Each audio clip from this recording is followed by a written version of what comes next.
Hello dear students, welcome back to my channel physics SPSC CBSE board paper 2024 set 3 है ये। और उसका code है 55/33। Question number 10।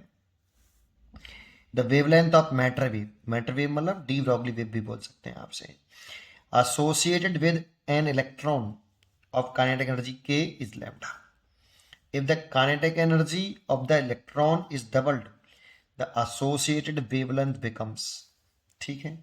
तो देखो D wavelength of matter wave, ये हम जानते हैं, wavelength of matter wave, that means matter wave को आप कह सकते हो डी ब्रॉगली वेवलेंथ। आपने इसका फॉर्मूला पढ़ा होगा कि अगर ये इलेक्ट्रॉन है और इसमें वेलोसिटी v है और मास m है, तो ये बिहेव करता है moving material particle behave as a wave. उसकी वेवलेंथ पढ़ी हमने h अपॉन प्लांक, वो मोमेंटम, प्लांक कांस्टेंट है, ये मोमेंटम है, या ऐसे लिख सकते हो h अपॉन एम वी। लेकिन हमें काइनेटिक एनर्जी के टर्म में रखा है, तो हम काइनेटिक एनर्जी का फॉर्मूला जानते होंगे k is equal to p square upon 2m।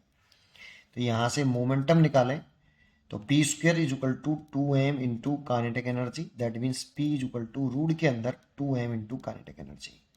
ये अब बच्चों को लगा ये कहाँ से आ गया सर, तो भाई काइनेटिक एनर्जी का फॉर्मूला क्या होता है, हाफ एम बी स्क्वायर, ऐसे। और मोमेंटम क्या क्या होता है, p is equal to mass into velocity.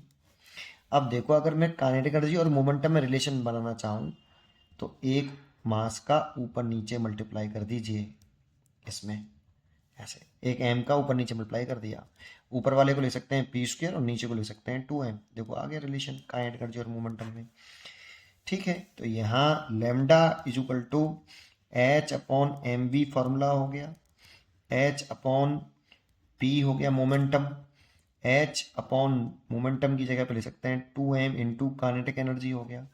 और kinetic energy is equal to charge into potential difference भी लिखते हैं, V is a potential difference, तो एच अपॉन रूट के अंदर 2m charge into potential difference. ये फॉर्मूले होते हैं डी ब्रॉगली वेवलेंथ के। इस समय ये वाला यूज कर रहे हैं बेटा। तो फर्स्ट केस है आपका जब आपका वेवलेंथ लैम्डा है ना, तब का एनर्जी के है। तो lambda is equal to h upon root के अंदर इलेक्ट्रॉन के लिए लिख रहे हैं 2m के। ये फर्स्ट केस हो गया। सेकंड केस में कह रहा है अगर काइनेटिक एनर्जी को डबल कर दें, k2 बराबर कितना कर दें 2k, तो नई वेवलेंथ कितनी हो जाएगी ये पूछ रहा है। तो lambda 2 is equal to Planck constant, तो कांस्टेंट टर्म है यूनिवर्सल प्लांक कांस्टेंट, और इलेक्ट्रॉन है तो इलेक्ट्रॉन का मास भी कांस्टेंट है, बस काइनेटिक एनर्जी डबल कर दी है, तो बस हो गया खत्म, 2m इंटू 2k। तो देखो ये वाला टर्म ऐसे कैसे रखो आप, ये वाला है ना, तो 1/√2 हो गया। देखो ये 1/√2, और ये ऐसे कैसे रखा रूट के अंदर 2m k, और इसकी जगह पे ले सकते हो लैम्डा, तो λ/2, ये लैम्डा ही तो है, तो λ2 इज इक्वल टू λ/2, ये इसीलिए इसका चॉइस हो गई बी इज करेक्ट। पढ़ते रहिए और खुश रहिए।